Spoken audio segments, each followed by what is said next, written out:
আপনি কি করেন ভাই? আমরা অটো চালাই।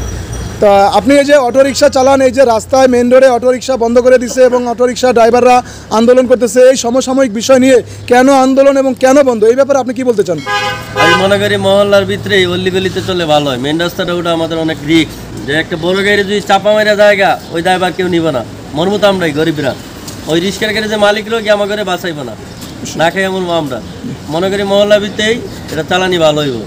আর আমি মনে করি প্রত্যেকটা অটো ড্রাইভারের 25-এর নিচে কোনো ড্রাইভার না থাক, এটা আমি চাই। মানে আপনার প্রশ্ন হলো যে 25-এর নিচে কোনো ড্রাইভার না থাকুক, এর কারণটা কি?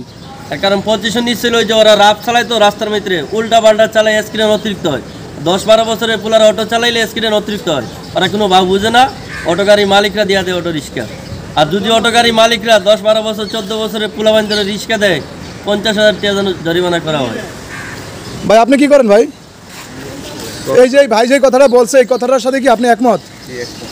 প্রিয় দেশবাসী, আপনারা শুনছেন যে এই যে দেখেন এরা দুজনেই অটো গাড়ির ড্রাইভার এবং এখানেও আরও 2-3টা গাড়ি আছে, এর ভিতরে একটা পায়ে চালিত আর 3-4টা গাড়ির সব অটো। এই যে একজন সিএনজি চালক ড্রাইভার ভাই আছেন, এরা সবাই রাস্তায় চলাচল করে। এদের প্রত্যেকের কথা হলো যে আমাদের জীবনের নিরাপত্তার জন্য আমাদের সাবধানতার সাথে গাড়ি চালানো উচিত।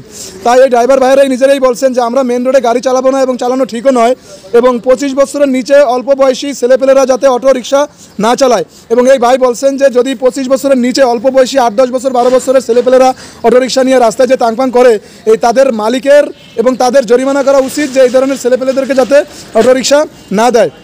একটা ম্যাচুইড বয়সের তথা 25 থেকে এর উপরের বয়সের যারা বুঝে, গাড়ি সম্পর্কে বুঝে, হ্যান্ডেলিং কন্ট্রোল করতে পারে, ড্রাইভিং করতে পারে, তাদেরকে এই অটো রিক্সা নিয়ে রাস্তায় নামা উচিত। তবে এই ড্রাইভার ভাইও নিজেও বলছে যে মেন রোডে কোনোভাবে ওঠা উচিত নয়, যেহেতু এখানে অনেক বড় বড় গাড়ি থাকে, ট্রাক থাকে, আমাদের জীবনের একটা নিরাপত্তা আছে, যেহেতু আলাদা রোড নাই। তাই দেখেন যারা আন্দোলন করতেছে তাদের কথার সাথে এবং এই ভাইদের কথার সাথে কি আপনারা একমত কিনা কমেন্টে জানিয়ে দিন এবং ভিডিওটি শেয়ার করে দিন দেশবাসীকে জানার জন্য, এবং সকলের নিরাপত্তার জন্য ভিডিওটি দেখে আপনারা কমেন্টে জানিয়ে দিন আসলে আমাদের কী করা উচিত। প্রশাসনের কাছে আপনারা পৌঁছে দিন এই ভিডিওটি।